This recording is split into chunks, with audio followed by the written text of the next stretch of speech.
Ina maana hii ndo hatima yangu?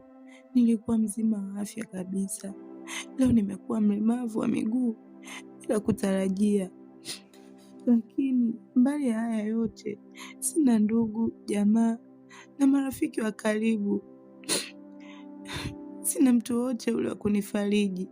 Hata rafiki yangu Shazma niliyekuwa namtegemea anisamini tena. Mtu pekee ambaye nahangaika naye ni bibi yangu tu. Mwenyezi Mungu wangu, hivi uyaone haya yote?